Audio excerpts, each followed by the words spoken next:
on. Well, I'm sorry. Yeah, I sympathize.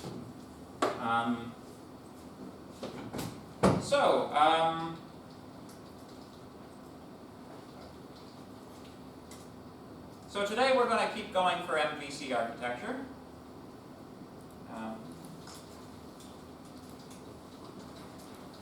I did promise that I would start the class today with a working example of how to read things out of a route in PHP. So I think we'll start there. So if everybody could please get XAMPP up and running. The hated and dreadful XAMPP.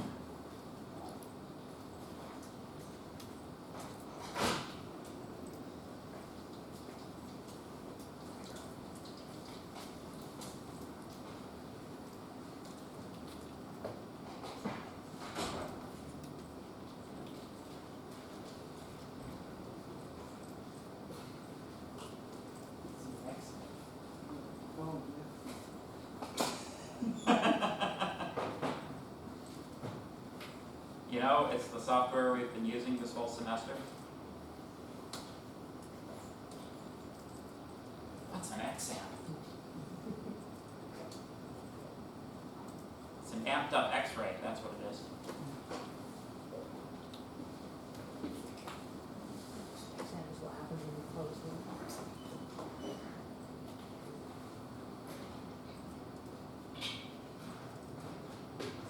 XAMPP is what happens when you try to make Windows do something useful.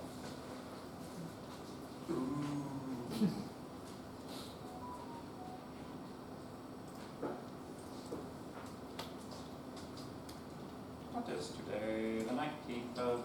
Oh man, we're getting close to exams. Good grief.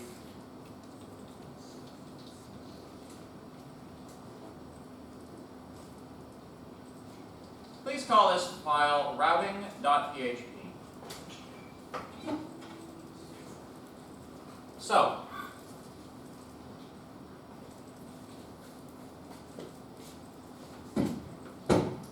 open up the PHP tag, there we go. So, in this course so far, we have primarily taken input from the user by means of get and post parameters. A more modern way of acquiring input from the user is to harvest said information directly from what is called the route, or root. But I prefer the pronunciation route because then people don't think I'm talking about trees. Also, you know, route, router, right? I think British pronunciation of router is router, but you know, so it goes. I'm not sure where the pronunciation drives. I'm just here. So, let's start off. I will show you the contents of the server superglobal.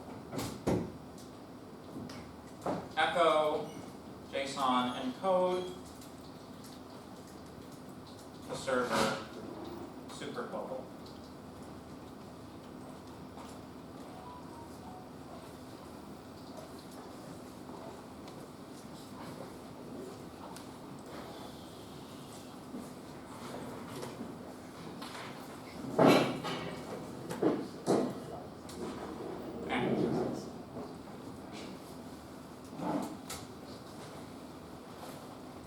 What did I call it?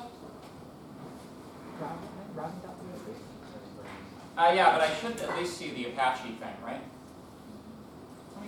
25-11-19.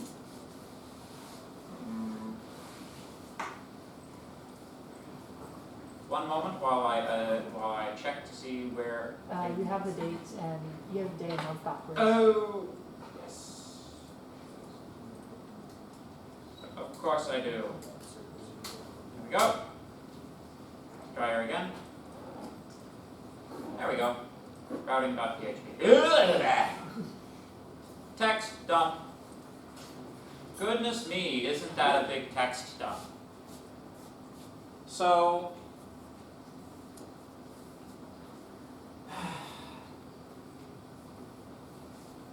if you stare at this for a few moments, you may start to recognize one or two things.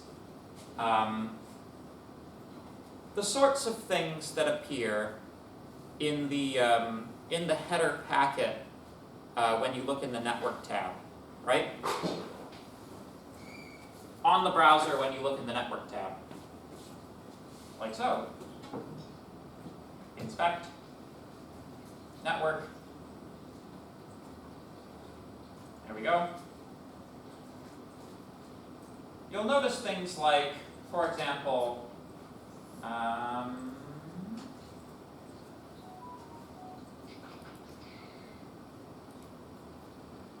feel like, yeah, it's, a lot of it's caught.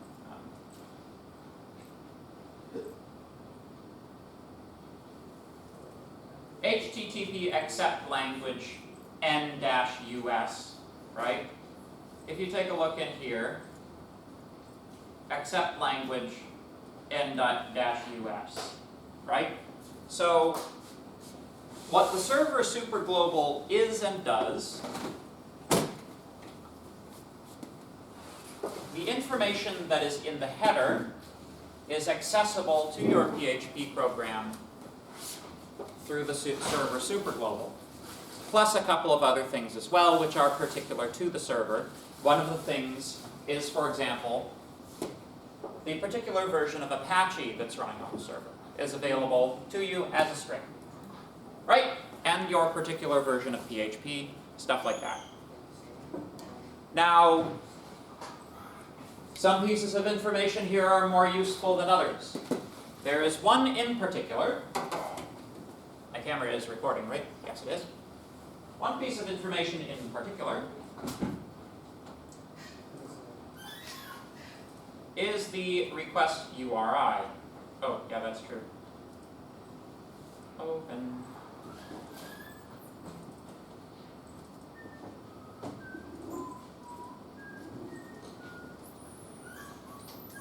It's called request underscore URI.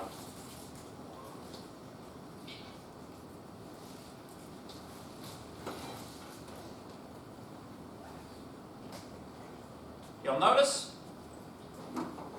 request URI gives you, in this case, 2025-11-19/routing. That bit. So this is a string. We can take information from this string. Now that it is a string, we can do a little bit of string processing on it. If I recall, in a particular assignment that you guys may be working on at the moment, you have to do something like, activate some code, right? If a particular parameter within there is equal to, oh, I don't know, start, right?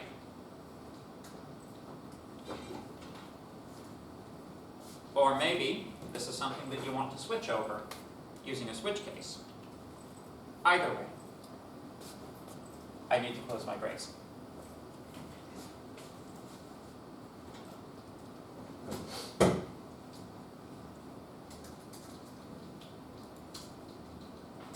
The way that you access this information, the most easy way is to use the explode function.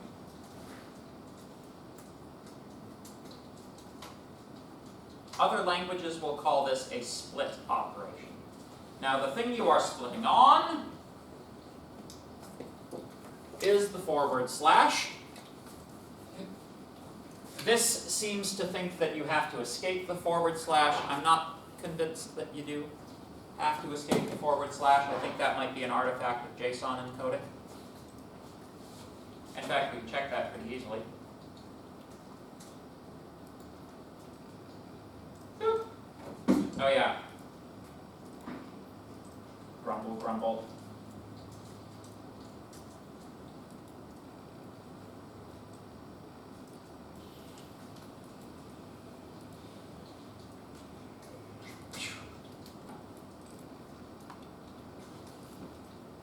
Fine. There you go. Yes, it is an artifact of the JSON encoding. So, our route is equal to explode on / server at request URI. We can then echo JSON encode the route. Maybe echo a break in there too.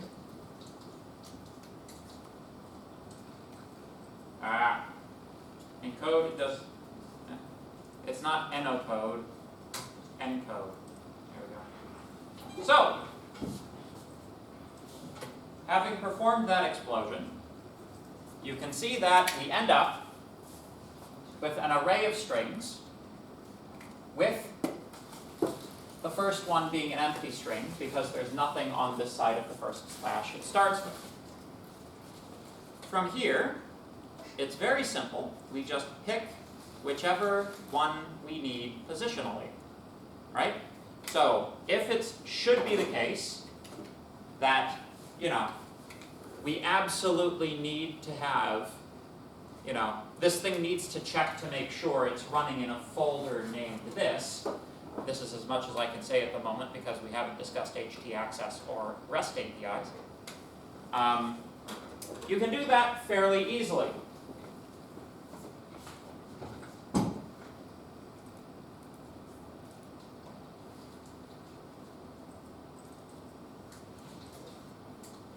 You can say route at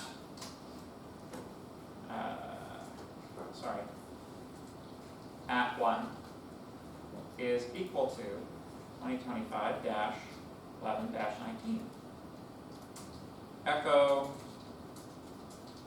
yes. And we get it. Right? So, it's a little clunky, but it's perfectly serviceable in PHP doing things this way. Many modern frameworks will give you a slightly more advanced system for doing this, often one which optionally you can use regular expressions in. It's also possible to use regular expressions here, but you just have to do it manually, right? You have to take that string argument, feed it into a regular expression engine, and test it against the regular expression. It's also possible to take elements of these as being variables. If you're doing that, if this is like actual data, it becomes very important to filter them. If this is an integer that needs to be read as an integer and, heaven forbid, used in a database access, right? You need to filter it before it hits your database. Because this means that the URL itself can be used for the purposes of mischief. I demonstrated a certain amount of mischief last class, I'm sure to everybody's vast entertainment. But yeah, does that make sense?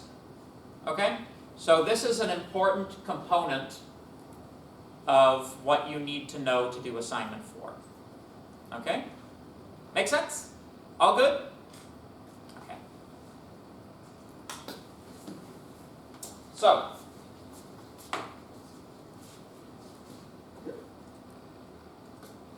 let's continue our discussion of MVC architecture.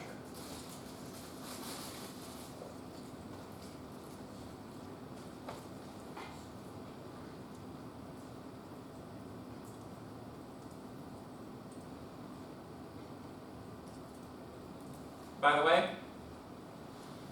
Oh, those are actually those are like in-class examples from a wrong class, so I don't know that that's going to be useful. But basic MVC example code.zip is worth taking a look through at some point as well when you guys are working on assignment 4.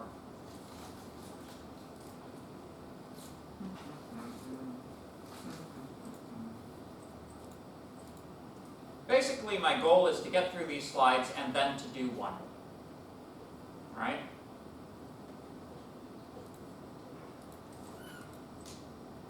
So,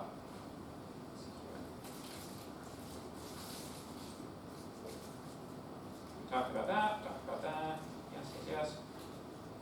Actions, yes. Yeah, this is where we were. So, yeah, this is where we were. So, the digression that I gave on how to read actions out of the route,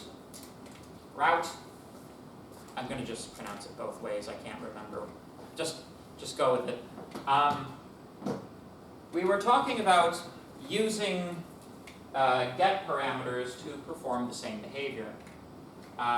So you'll notice here we have a simple file, sort of file upload application.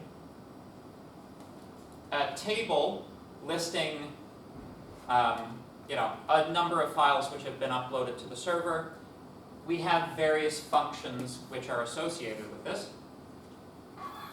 These little boxes are showing you what the query parameters are for the various different things you can click on. All of this is generated by the HTML, right? So, in this manner, right? When we create a link, it is actually possible in the href to include query parameters as part of the link, right? This way you can send additional information and not just the link itself, right? So, we have a sort link. Clicking that creates action sort by and column file name. You can imagine we can sort by file name or size in kilobytes. You can imagine being able to sort by date as well, obviously. The value of the column field would vary between each of the different columns that had the sort button, right? And this is how the requested command is being communicated to the server. Make sense?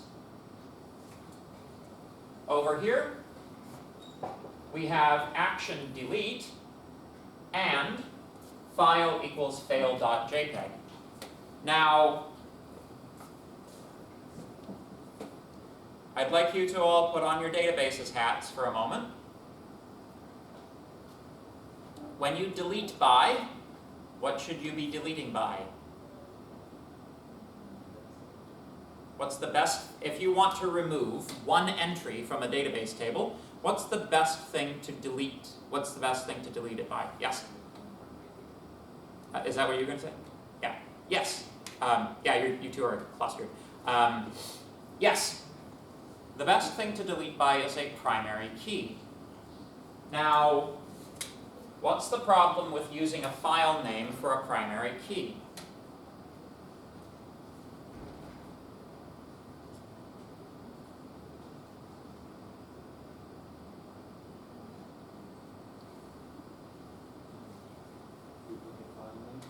You can have duplicate file names, right?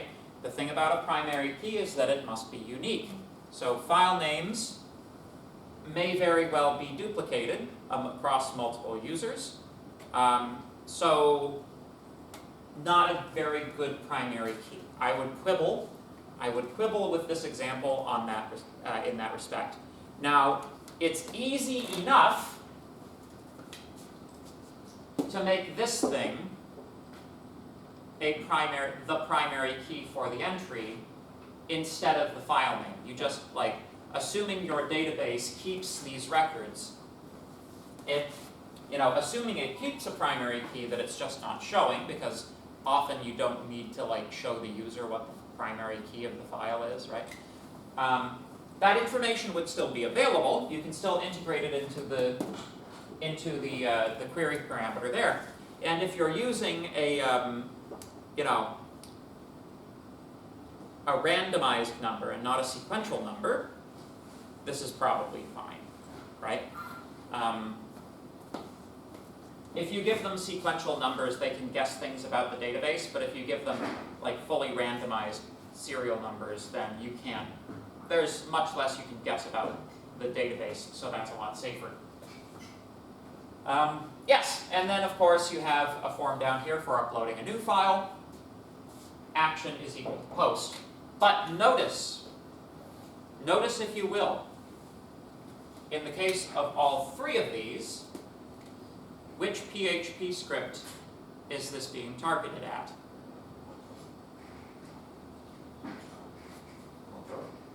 Yes, app.controller.php. So in all of these cases, all links are being sent to one central PHP script. Does that make sense? That is the purpose of the controller. The controller receives all incoming requests. It is illegal for it to not receive. Let me back that sentence up. First of all, it has nothing to do with legality, except in consideration of the violation of MVC architecture. It is a violation of MVC architecture for anything other than the controller to service a packet, right? As yet, we don't know how to lock it down so that we can't do that. There's a way of doing that. It's included in the assignment code. It's called .htaccess. We will be discussing it before the end of term. What htaccess does is it allows you to set up rewrite rules to redirect packets where you want them to go and override the native behavior of the Apache server, which, it started as a file server. It always wishes to return to being a file server. It only enters a more enlightened state of consciousness through extreme attrition of your own sanity. That's Apache servers for you, right? But because Apache is a file server, serving files is what it wants to do, you have to set up things explicitly for it to not serve files, and that is htaccess. And it's a little bit tricky. htaccess is a tricky file to get right. But that's okay. So, any questions about this? Are you guys kind of getting the flavor for MVC? A little bit? Okay. So, now let's get to the nub, to the crust, getting through the crusty exterior right to the lovely bready center of the freshly baked loaf of bread. We are going to talk about the controller. See, I tried to use a nice metaphor this time.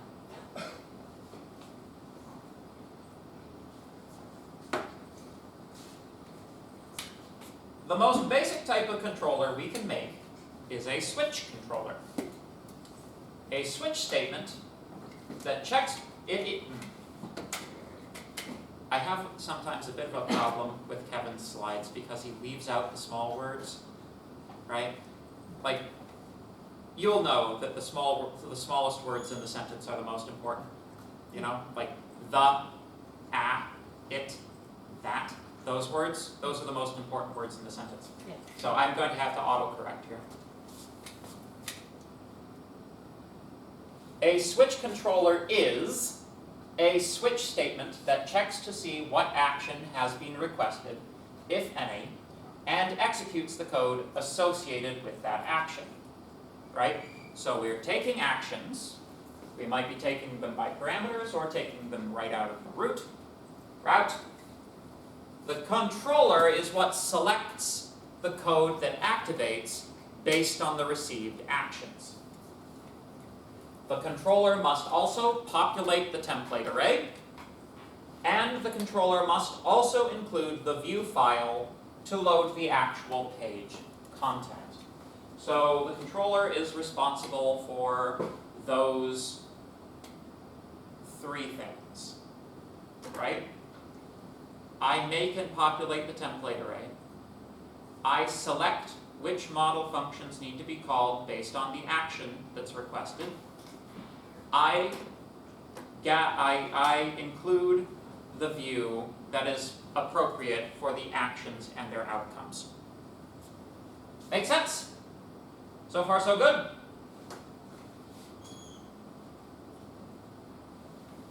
Here is a very light example of a switch controller. Never done before. Was that the computer? I think that is the computer. I haven't even tested it.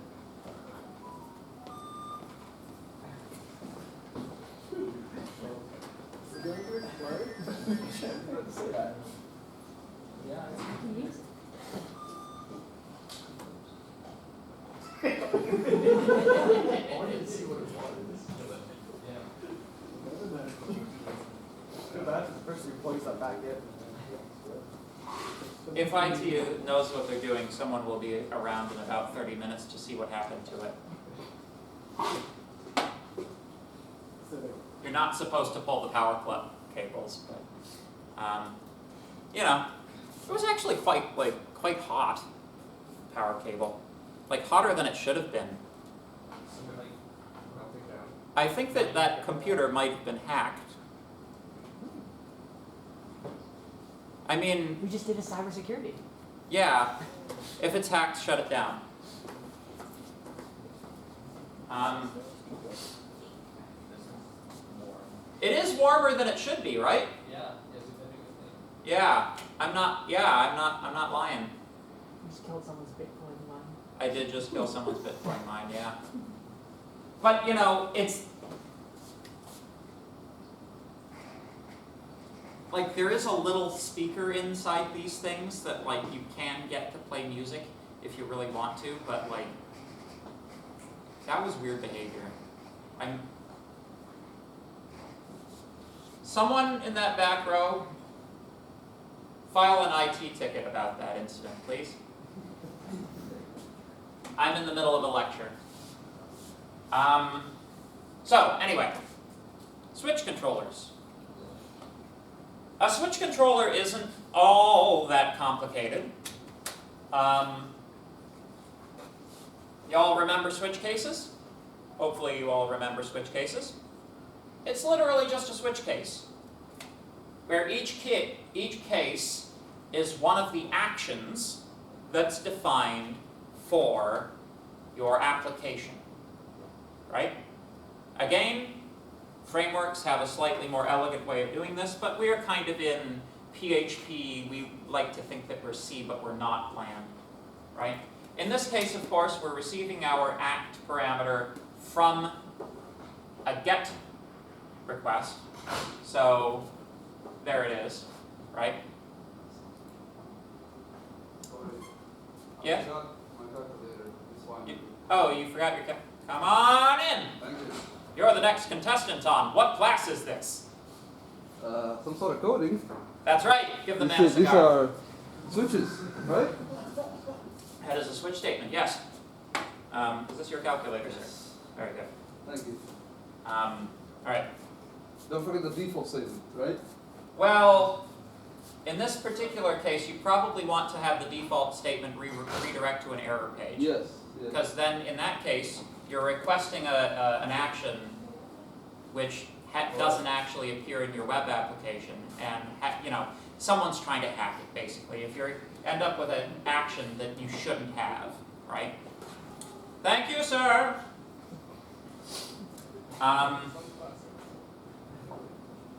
Yeah. Yeah, he was just a little quick at reading the slide, that's all. Like, oh, that's code. Yeah, that's code. Alright. So, whether you're getting your action from the parameter or from the root, this structure will remain the same.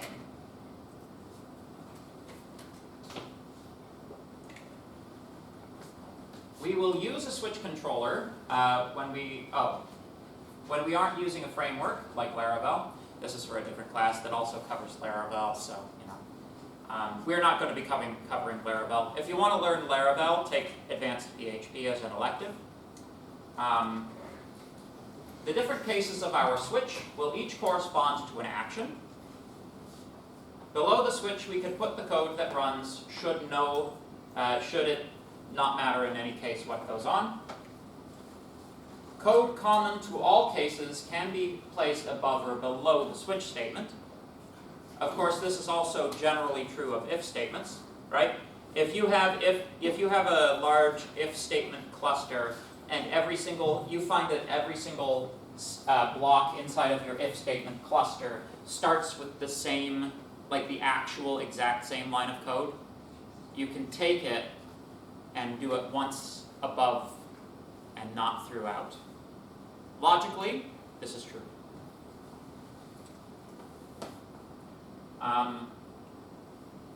Perhaps no matter what action is taken, a table of entries from an SQL table must be presented.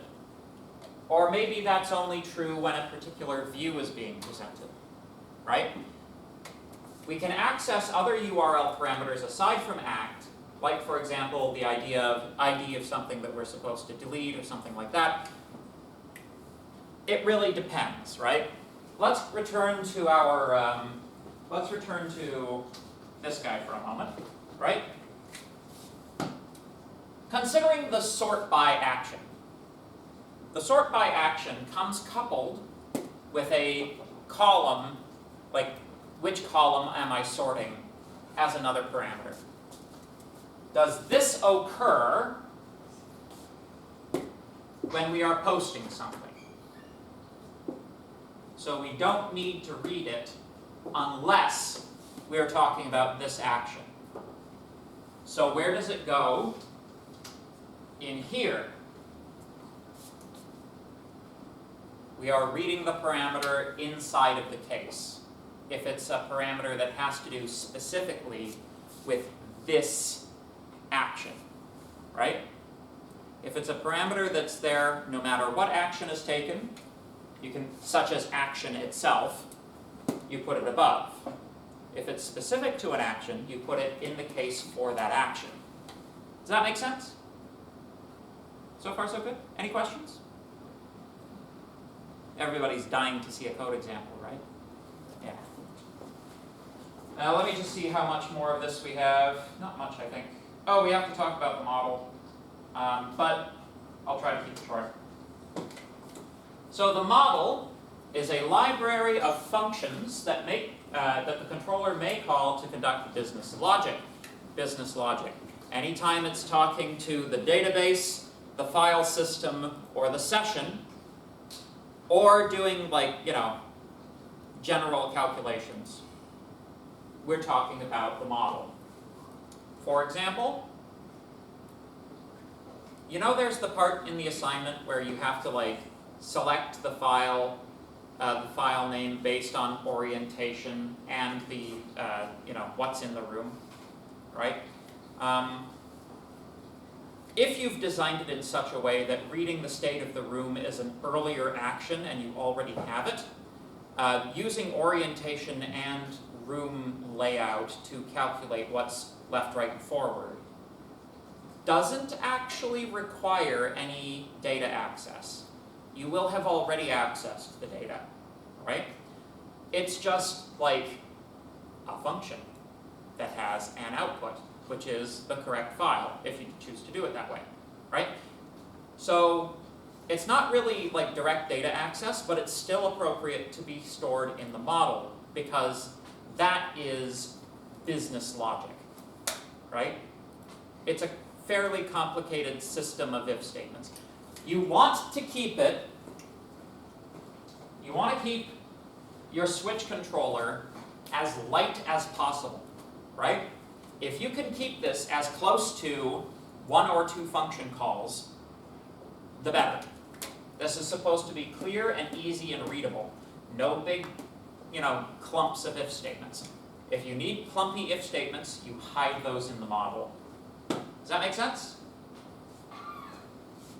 You are going to be graded on code cleanliness on assignment 4.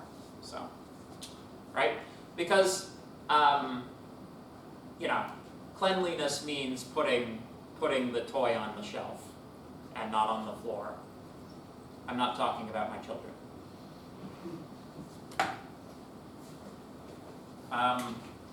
So, for example, a model may include a PHP function, read all entries, that would perform an SQL query and return all records in a table. Or a PHP function, delete entry, that accepts an ID and performs an SQL delete instruction for the record with the given ID. A good baseline is to assume that each action has its own model function. Either its own model function or a combination of model functions, right? Models are included at the top of the controller file. So the very first thing that you should do in your controller is to import, in PHP, include your model. For smaller applications, we may not even bother with a separate model file, but don't listen to that. Nope. I want a separate model file. Don't listen to this guy. We can include our database configuration and connection in a separate file and include this file at the top of the controller as well. It's up to you. My general inclination is to include the model and then have this line including the config in the model. But I guess, it makes sense to put all your imports in one place. It's kind of for me it's kind of logical that the thing that should use the database access should do the, establishing of the connection, but, this works too. Naming conventions. That's specific to this course. I think I tried to follow that. All right. Shall we? Yes, question. Is there a reason we don't have that be required model PHP and just leave it as include?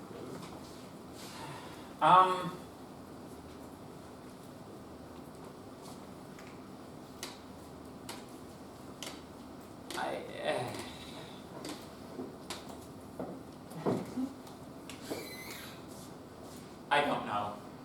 It's actually, now that I'm thinking about this course specifically, this is taken from a course that in one semester covers from nothing, assuming no knowledge in web development, HTML, CSS, Bootstrap, JavaScript, jQuery, PHP, SQL, and Laravel. Jesus. That's what this course covers. So it's entirely probable that this course never covers the distinction between include and require. But we know better. Those poor guys just did semester 1, 2, and 3 in one course. Yes, they did. Because, when you're doing a bachelor's degree, it means you can move faster than a college diploma. College diplomas. Ha! What plebs. Of course, the true fact is that I always was absolutely miserable. This was a miserable course to teach because, everybody's lost by week 3 and they never recover, right? Despite being fancy schmancy undergraduates, All right, let's code. To quote the immortal Linus Torvalds, talk is cheap, show me the code.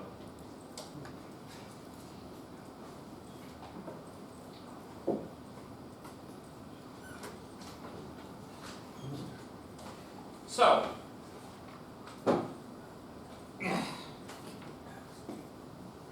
let us take our password login system from previously, and let's see how we might change and adapt it so that it becomes an MVC architecture. First, though, we should familiarize ourselves with previous work. There we go. Yeah, there we go. That's the stuff. So,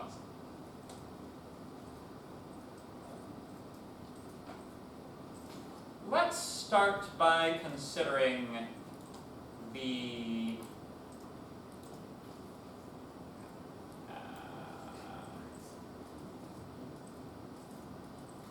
it's a little bit backwards, but let's start by considering the views, right? So, here we have our login script, right? Very good. Remember, we had a form for login and we had a form for register. Now, a change will have to take place in these files. Notice that in our previous, register and login are both targeting login.php and register.php, respectively. What we are going to have to do, we are going to have both of those target a controller, right? Now, I know that in the slides they called the controller app.control.php. This is kind of a Laravel convention. For us, because we're working in basic plain old Apache, let's just call it index. Index.php, that's the one that's auto-loaded. Make sense? So both of these actions are now going to have to target index.php.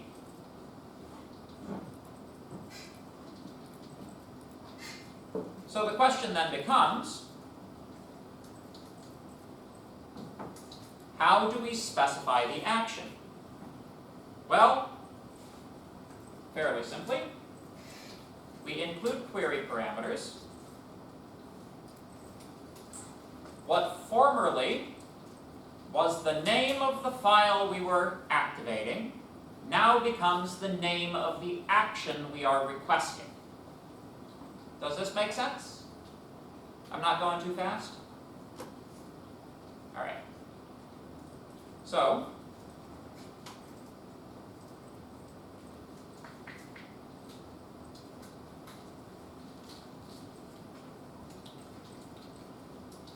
just like that.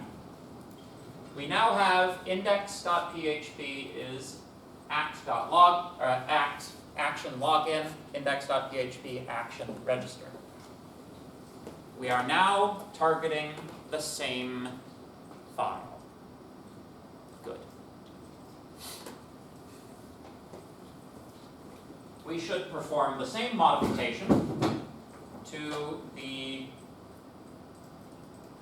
login, or the other view, dashboard.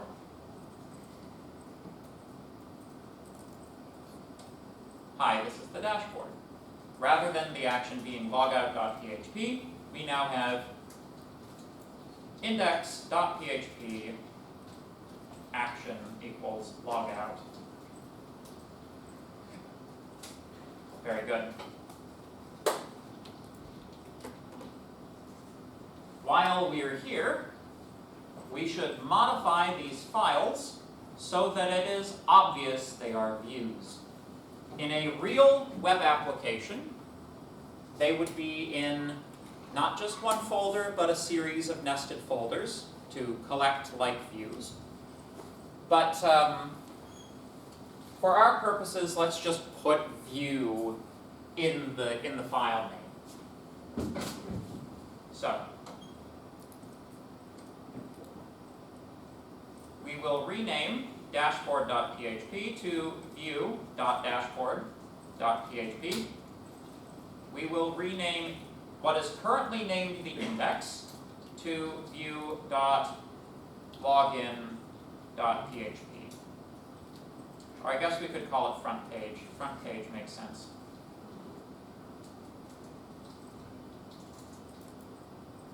Make sense? So now it is obvious that these are, oh no. View file extensions. Oh! You rats.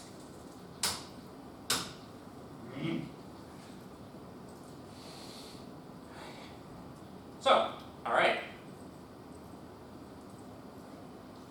We do not want to keep the files. We know we destroyed them.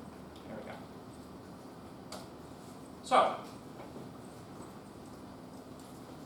now that our views are directing their queries to index.php, our controller, we should start writing the controller.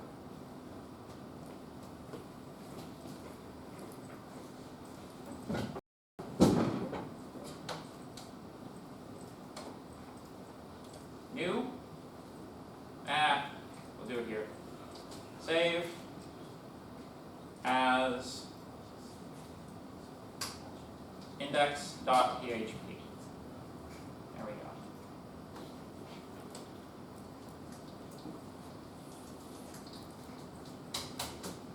So, for this controller, we need to read the action parameter, and we need to set up the switch controller with all of the available actions. Right? So, let's read the action parameter. Action is equal to filter underscore input, input underscore get, name is act. Which filter will we be using?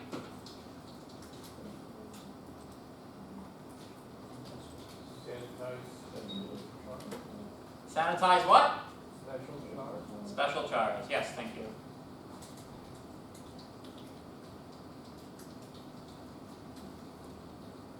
There we go. Now, we want to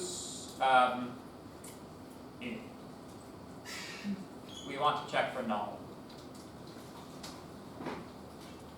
Although I guess null will be picked up by the default case. So, okay, we won't check for null because the switch is checking for null. One important thing to note about switch cases in PHP. What kind of equality do you think they're using? They are using weak equality, right?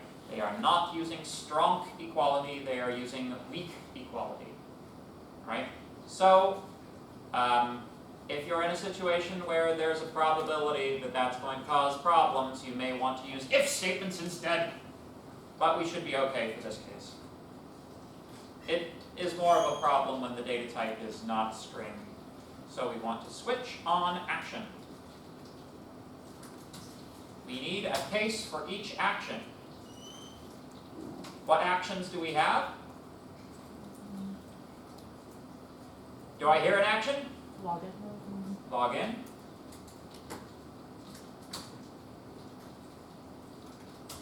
Do I hear action 2? Register. Very good. Do I hear action 3? Log out. Log out. Very good. And a default for people who like to try to break the internet. There you go. Isn't she cute? Adorable little switch team. So young, so full of life. So, To be crushed on the well, you know, she's not been filled with all of the weighty worldly concerns of having to talk to the model. Yeah. Right? So, but like, in a sense, this is like the ideal form, right? It's like a bunch of cases with nothing in them. Aesthetically, this is the best she's ever going to look. So, all right. So we have a controller. Now we need to do stuff, right? Recall that there are two things that the controller needs to do that we haven't addressed yet. One, it needs to populate the template array. Two, it needs to import the model.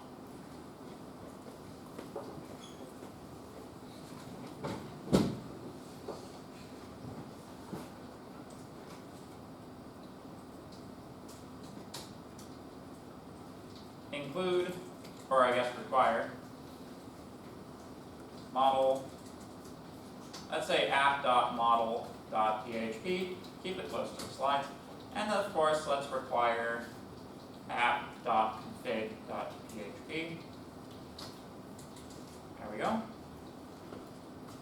And let's create the template array.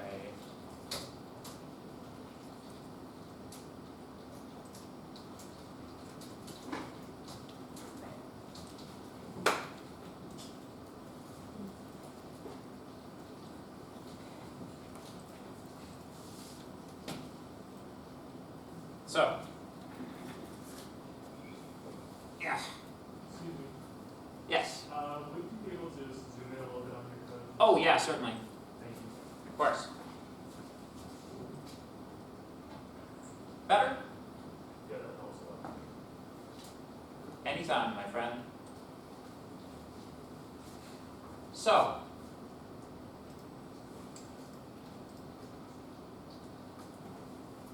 app.config, basically all we need to do is rename connect.php, and we're done. So let's do that.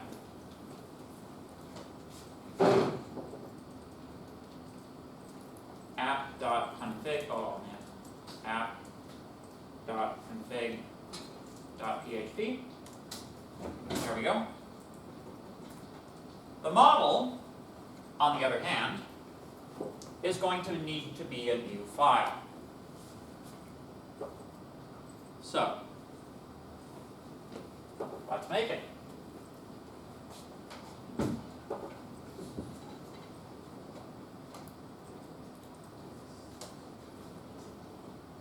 Save this as app.model.php.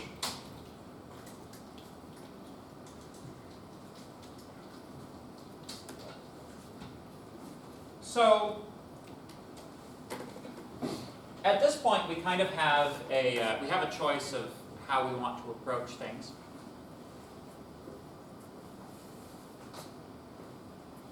Within our application, we have register, logout, and login as separate PHP files. What we need to do is to encapsulate those as model functions. So, rather than taking their inputs directly from the packet information, they are instead going to be receiving their information from the controller. So, how do functions receive information?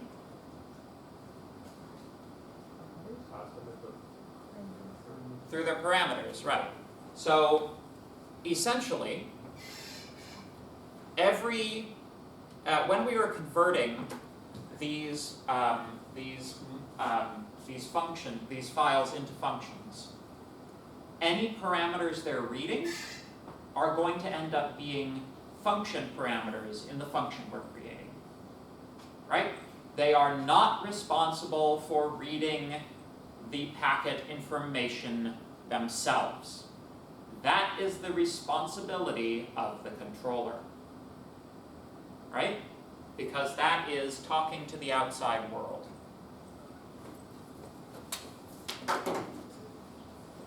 So, let's do login.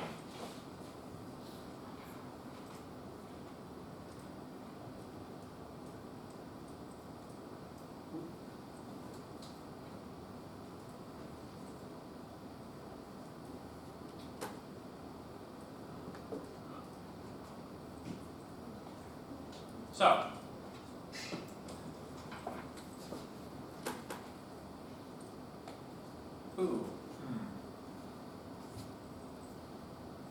the first line has put me in mind of something.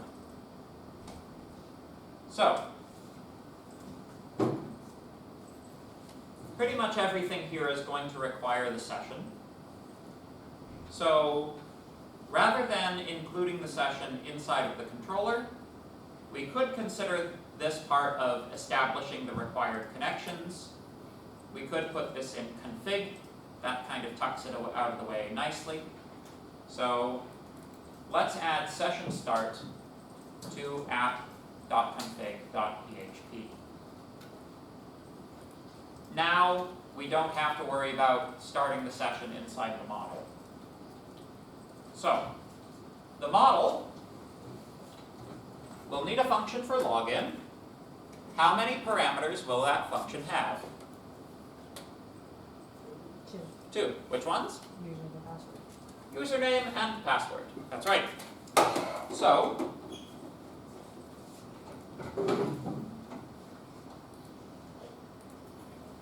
function login takes username. Well, we'll even just call them UNP for consistency. There we go. So this question remains though, how do we get this information from the packet into the function? And the answer is right there. Recall, not all of these operations require you to enter a username and password. Which one doesn't? Logout. Correct. The logout function requires nothing, right? It's a very simple function. Both login and register require this information, however. So we put that in inside of the cases. We take our inputs.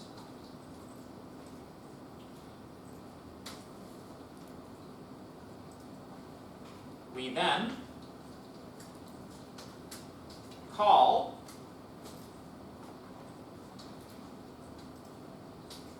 the login script, or call the login function. So far, so good? This is making sense? So let's return to the model.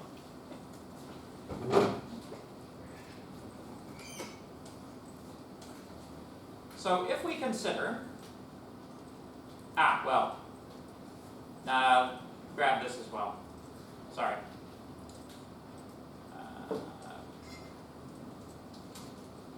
The bit that's checking to see if it was correct or not. Is that the kind of thing that's allowed to go in a controller? Without the exit and without the echo, right? So this is very important to know about the controller. The controller doesn't echo anything, right? The controller it's not its job to put any information into the file, or into the packet to be, well, I said that poorly. The controller itself does not generate HTML, viewable content. It only does so while you are debugging it, and when you're finished debugging it, you stop it, you cut it out. So this echo malformed input, exit 0, this is no longer how we handle things, right? What do we do instead? Well, we show an error page, right? So one of the fields inside of the template array can be error. Another one can be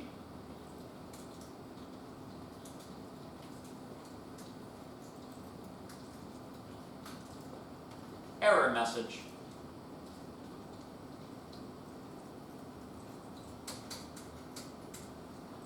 Of course, you can put more information in this if you choose, right? This is just kind of the equivalent to what we had before. this information is now being stored inside of the template array so that later on, when we are selecting the view, if an error flag has been set, we can show an error page. This is much, much better than the PHP script just kind of exiting and saying, I don't know what you want, right?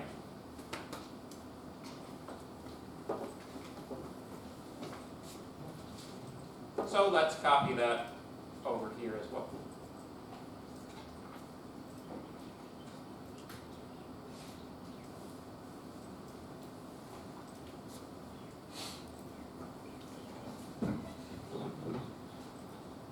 Should log in, you put in an else now.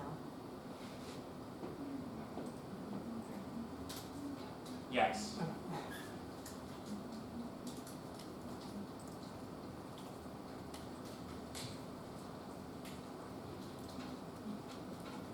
Yes. So previously, we were relying on exit 0 to terminate the program so that we didn't have to put the rest of it inside of an else case. Now we have to. So, from here, the situation is fairly straightforward. All of this stuff, which is the actual login connection to the database, gets popped in. Just about unaltered. There's only one problem.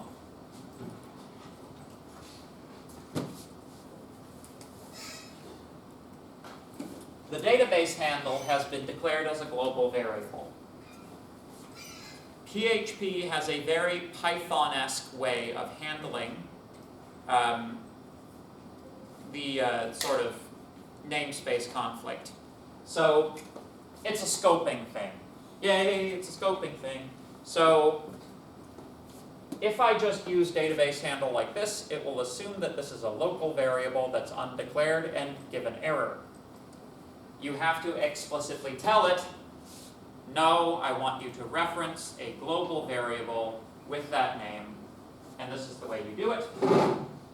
Global VBH.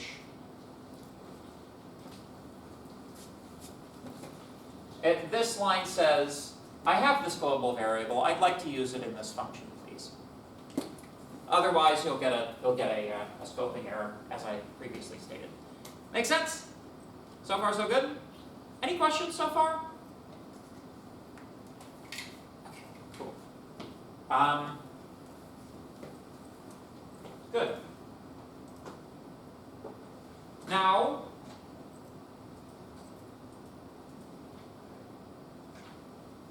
and by the way, the reason that superglobals are called superglobals is that they're globals that you don't have to do that with.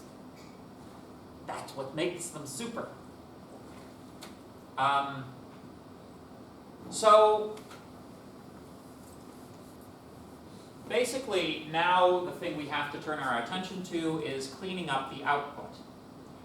This piece of code has been designed to be standalone inside of a PHP file, so it's doing things like echoing error messages. This is not something that we want to do, right? You know, if it's not the controller's business to echo anything, it sure as shootin' isn't the model's business echoing anything. So,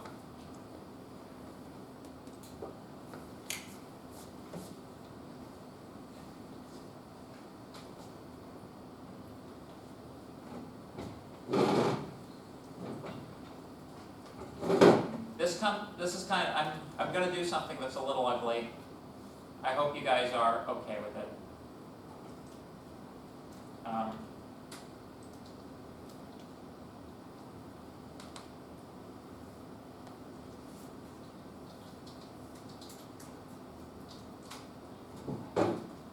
Going to return.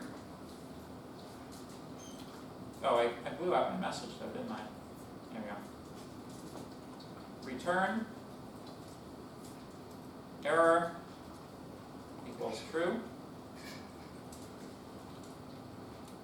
or error gets true.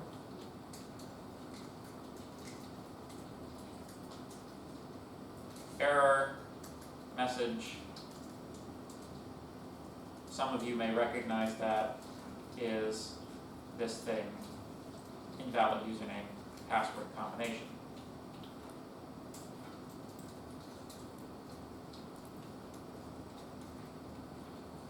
Like that.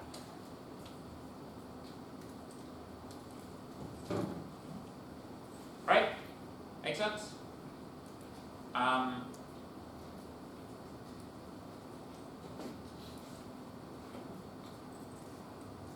We can use this here as well.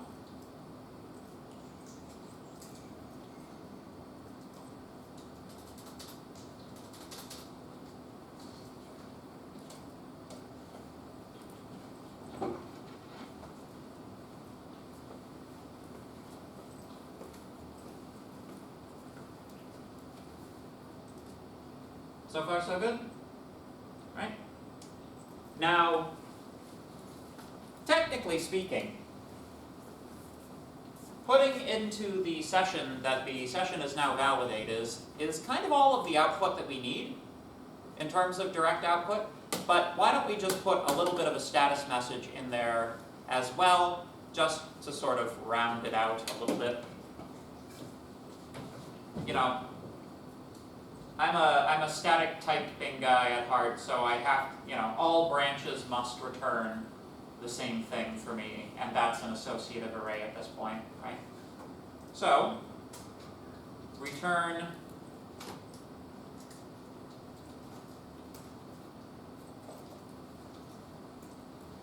success is true.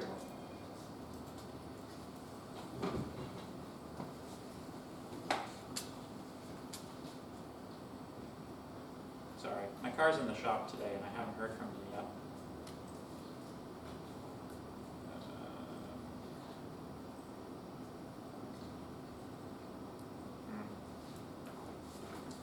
All right. So, information is being returned in the form of associative arrays to the caller of the login function. Now, let's train the controller to pick this information up.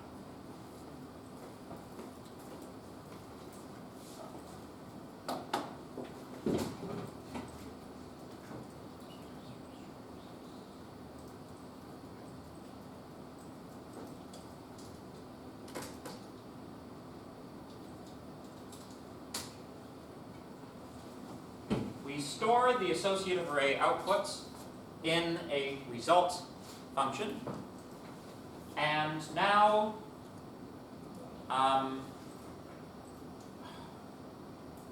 trying to think if there's like, can you just array push this onto an associative array if it's an associative? Like it's not a push, it's like a concatenation.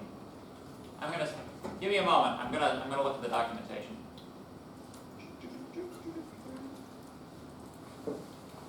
Or do a quick Google search. PHP concat associative arrays.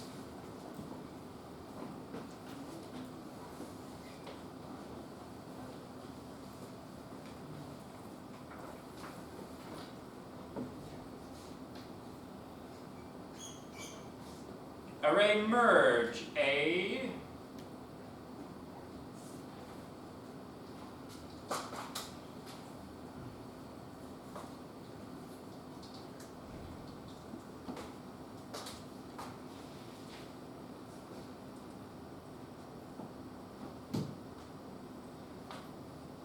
Oh, yeah, actually, that is exactly what I want.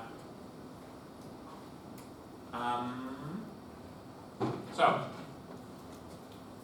array merge merges the elements of one or more arrays together so that the values of one are appended to the end of the previous. It returns the resulting array. If the input arrays have the same string keys, this was what I was worried about, right? Like, would this overwrite an existing error? Actually, I might want it to do that, right? It will overwrite the previous ones. However, If it's numeric, it won't.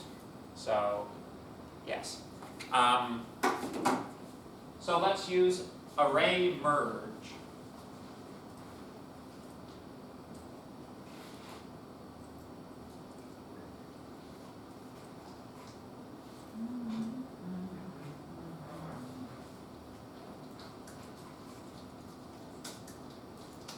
Into the TPL, the result.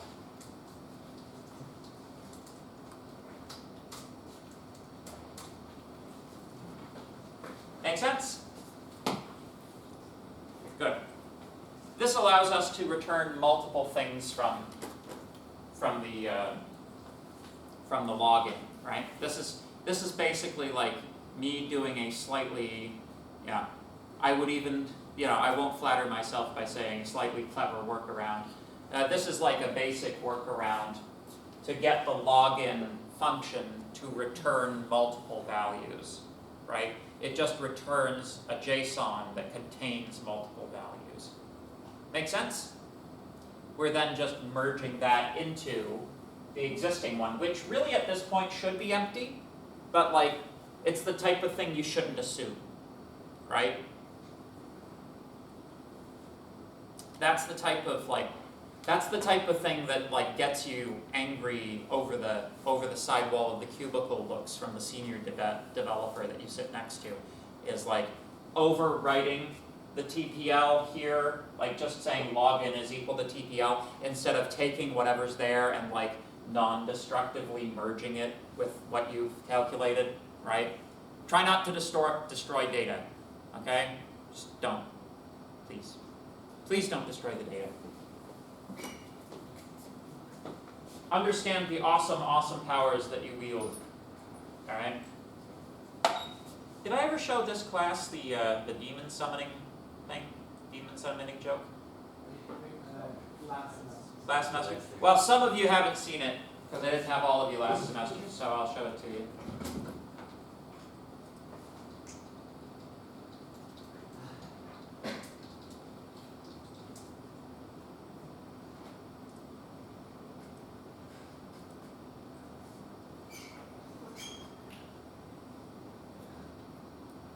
There we go. Alright. Bloody AI taking up half the screen. Okay. Programming. Demon summoning. Must know a language unspoken by mankind. Programming and demon summoning. Requires that you be exact or suffer dire consequences. Programming and demon summoning. Involves much cursing, swearing of oaths, and pleading with higher powers. Programming and demon summoning. Not understanding the true power you wield or the consequences of your actions. Programming and demon summoning. Sometimes you have to execute a child. Programming and demon summoning. Candles. Just demon summoning. You don't know what our workstations look like. I mean, that thing in the back was singing happy birthday. But it technically is a candle program. It's for CNC machines. Yeah. Yeah. Okay. So back to business. Let's consider now. We've dealt with pretty much the extent of the file, except for this little bit at the end. Can anybody remind me what this thing is for?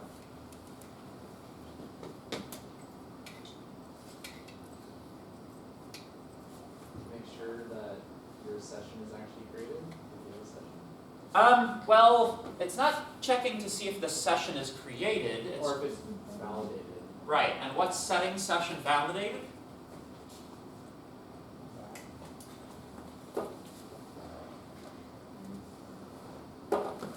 Right?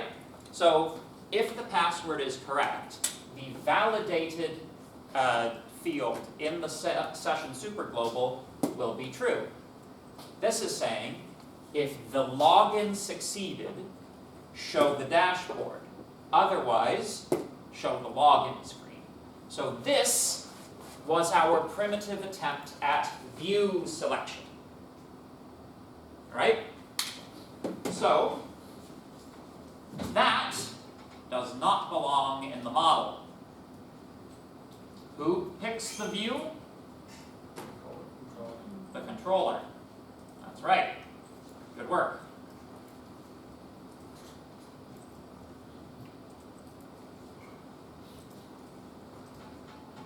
And it goes at the bottom. Now, we changed the names of these things, so we should make that change consistently.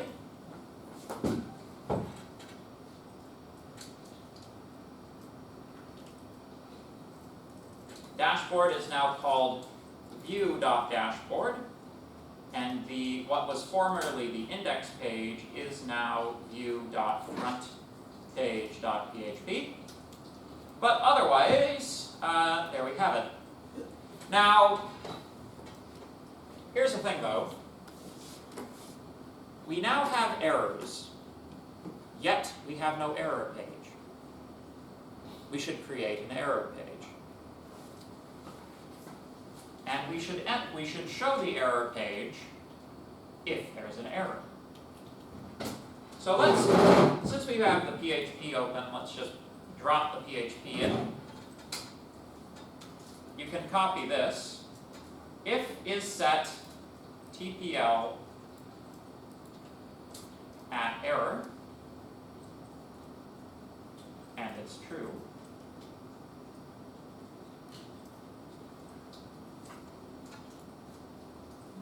Include view.error.php.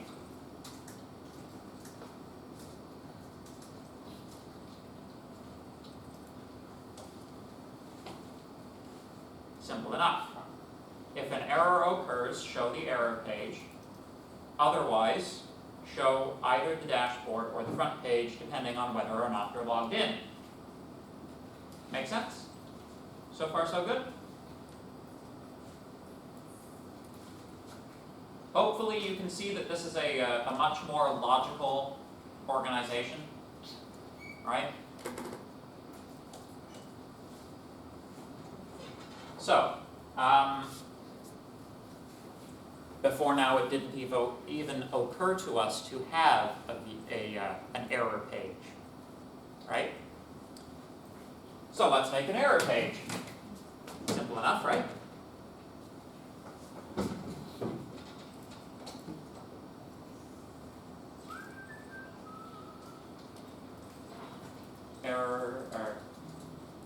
View.error.php.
WebP. Oh.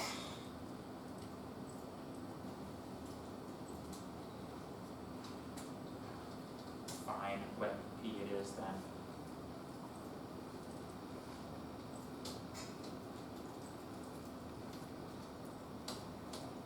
There we go. So we've done quite a lot of work without testing anything. We should be able to test some stuff now. So, let's go.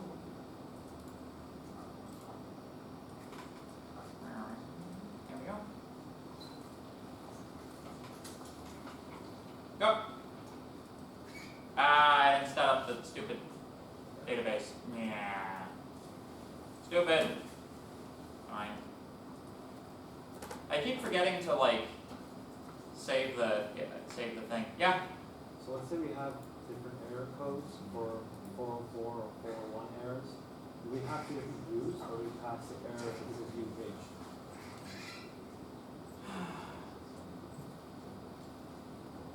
It depends on how different they are. If it's as much as like, you know, GitHub showing you like a different fancy graphic for 404 versus 403, it's like, I'd probably just do it in one view. Yeah, like, to some extent, like, we're kind of doing it wrong anyways, because like a bad login attempt shouldn't bring you to an error page, it should bring you back to the login screen, right? But, you know, on the first pass, I'm not doing it properly. It could be refined. But yeah, I'd say probably one view, multiple mutations of it, right? Like, keep in mind that, like, the whole purpose, like, you shouldn't think of the views as being static pages, you should think of them as being templates, right?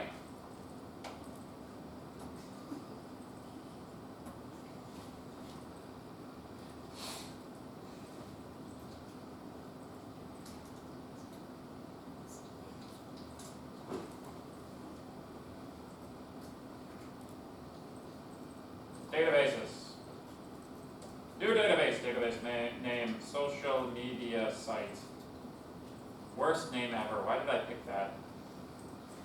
Credenza.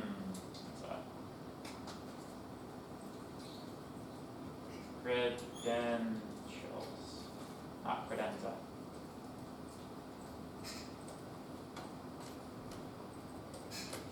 ID, username, password, varchar 50, varchar 50, usernames unique. This is an auto-incrementing primary key. Save.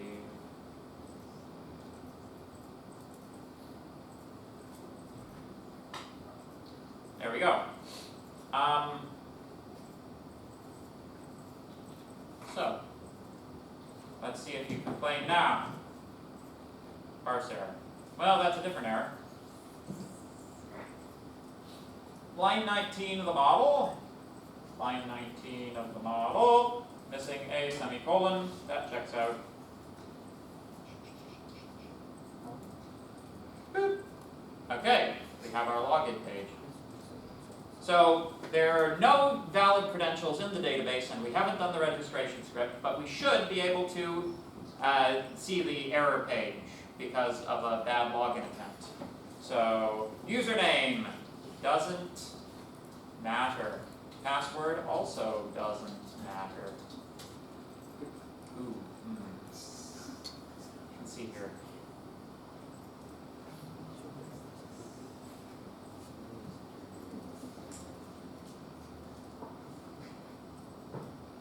Aha, we have a bug. So, time to bug fix. Time to bug fix. Time to bug fix.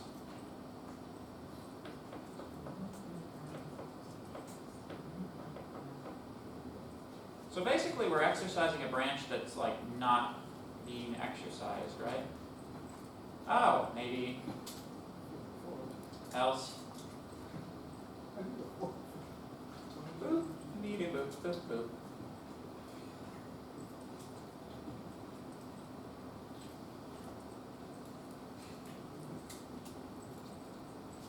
standard database error.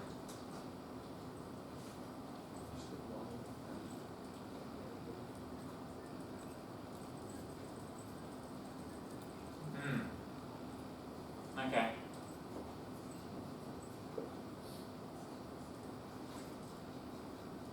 So,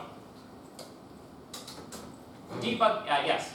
So I was following you, right? I think the array merge function, I think we need to put TPL, like pass it to TPL.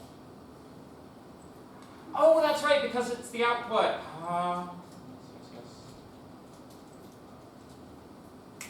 But that's definitely it. But I'm going to show you what I was going to do to debug it. All right, for the benefit of the rest of the class. So, a thing that I highly recommend as a debugging step. In fact, you should just include this and comment and uncomment it as necessary. Echo JSON encode TPL.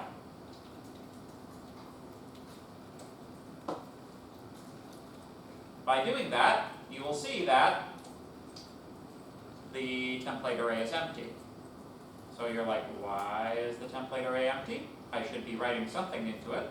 You then examine where you're doing that and like, yes, the output of the array merge method is what actually contains the merged arrays. So we have to reassign that to the template array.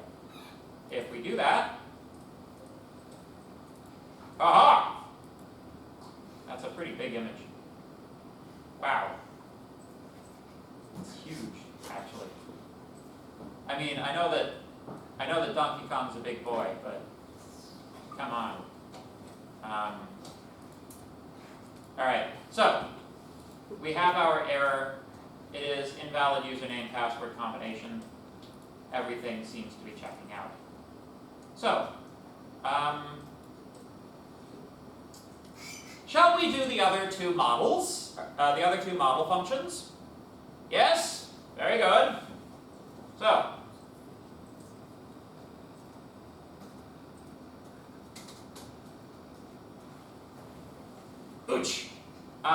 so for the registration script, my recommendation is actually to copy pasta, your login script,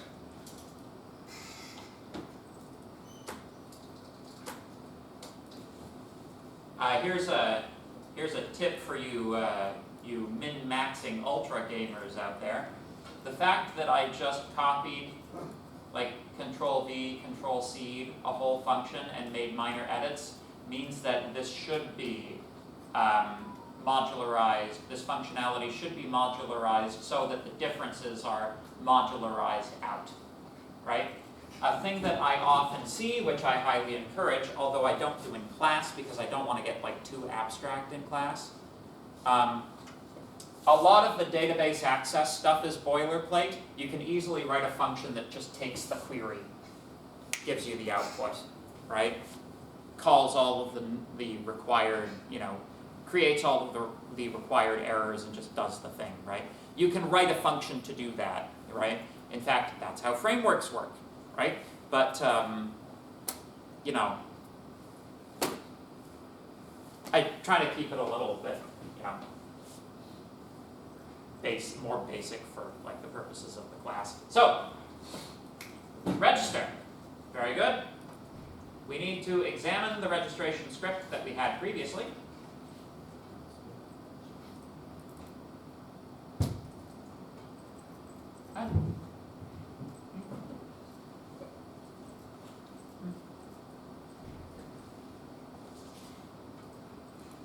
There we go. So we can see that this is the important piece.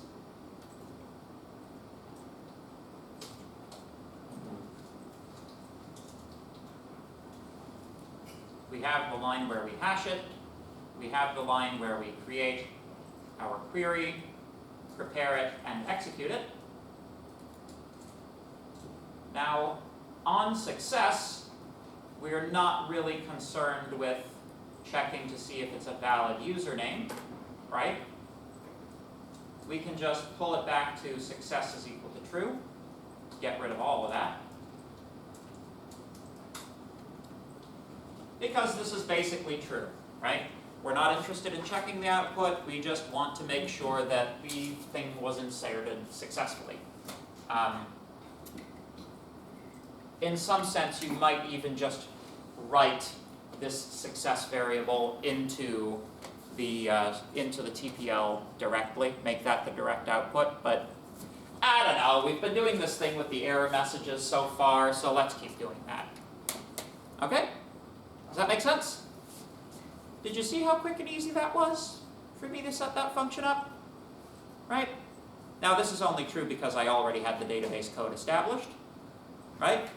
But this is kind of the point of MVC architecture, is like everything's separated and easily managed mentally. So, a word to the wise for assignment 4. If you follow the principles of MVC architecture and applications, it's not too bad. If you don't, you're going to have a rough time, because we're starting to talk about applications that are sufficiently complicated that you need the architectural support, right? Just, you know, going for it and giving me the brute force solution, right? Let's just say you've got other things to study, right?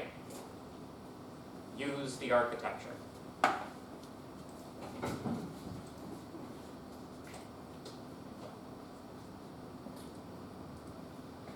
And then, of course, once that's in there, we need to put something similar to this else case in this one. But of course, we're not logging in, we're registering. And of course, with logout, do we take any parameters for logout? Let's take a look at the script.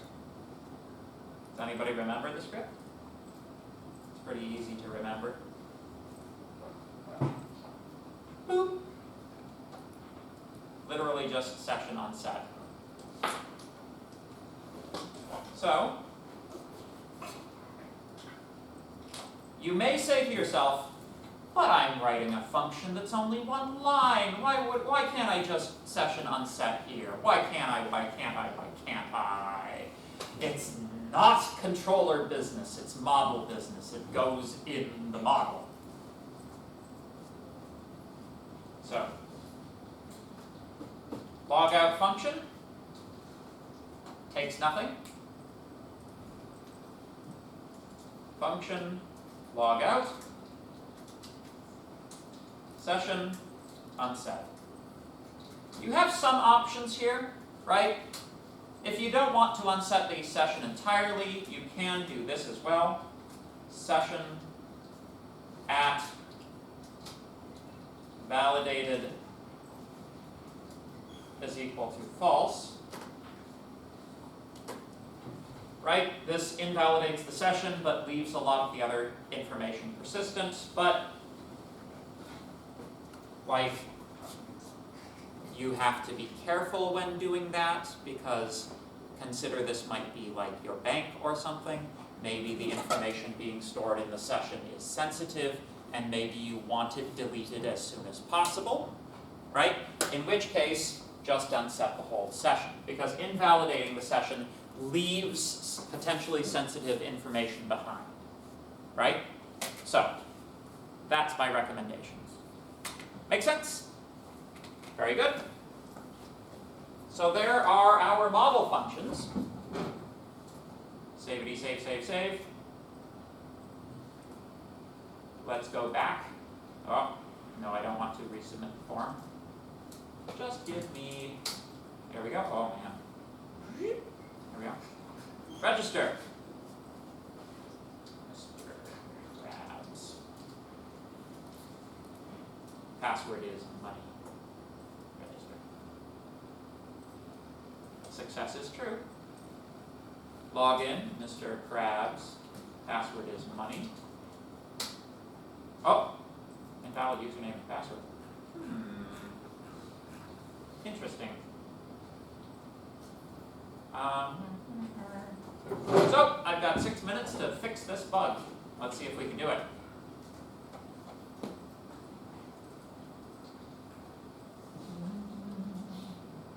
So, the very, very first thing to check, I'm trying to log in with a username-password combination. Does that combination appear to exist in the database?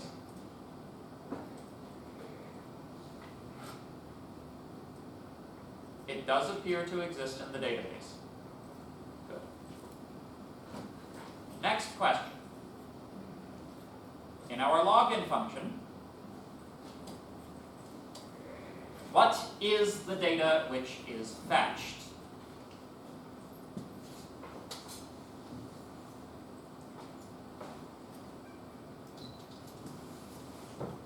I don't recommend doing this on production code.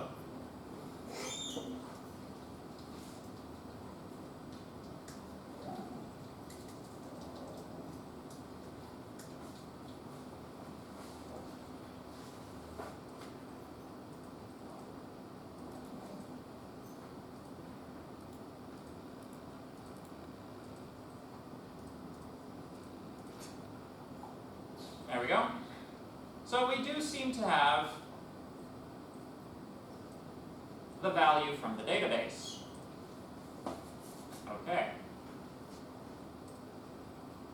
Yep, that's the value from the database. Now, let's see, are we using password verify correctly?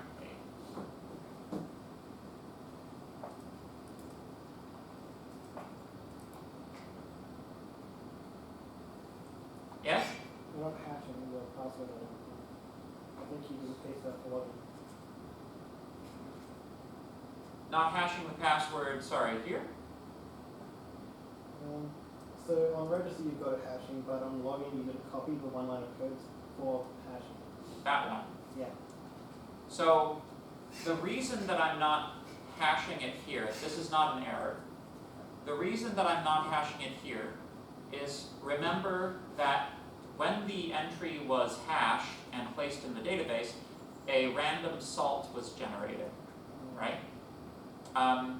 If I were to rehash this guy, it would use a different salt and come up with a different hash. So the way that the password verify method is supposed to work, function is supposed to work, it takes the unhashed raw password and then compares it to the hashed one. It extracts the salt from the other hash and then uses that to hash this one. So this is not an error. I sometimes mix up which one of these should be which, so let's just make sure that the first one is the unhashed password.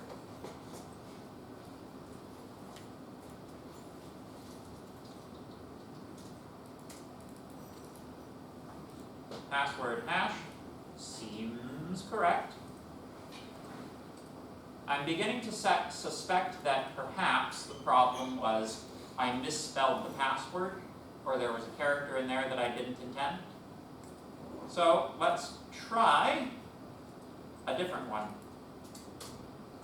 Remember, there's like no verification, like I'm not required to enter the password twice and have it match here, so it's entirely possible to make a typo and not realize it. So let's try A, B, C, D, E. A, B, C, D, E. Register. Oh, interesting. Outformed input. What? Doesn't the password doesn't the username have to be at least 6 characters long? Not unless I say so. Unless it does. Wait, did I say so? You had a string length, right? Yeah. Oh. A, B, C, D, E, F, then. You got yourself. I did get myself. I gotcha me. A, B, C, D, E, F. A, B, C, D, E, F. Log in. Strange. If we modified like the error code, we could tell which of the if statement blocks we're actually hitting, because like you have two that output the same message. True. Good thought. I feel like we're gonna run out of time for this, but yeah. So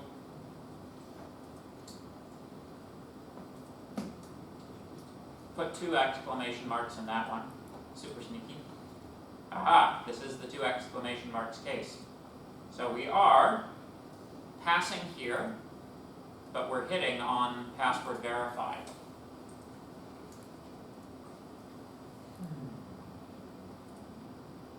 Well, let's see here. This was working before, right? Yeah.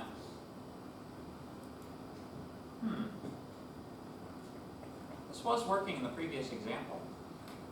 I'm somewhat confuzzled. I'm perplexed. I'm bamboozled.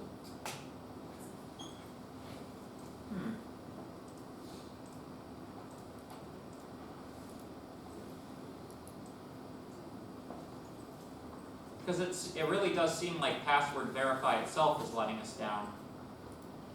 You know?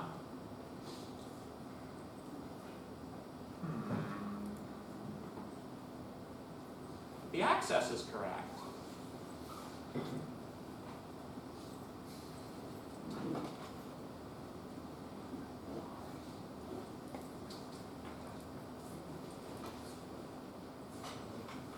Now the access is correct.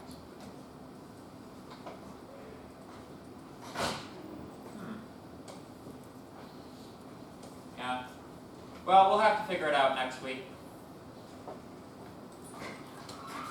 Alright. On to databases.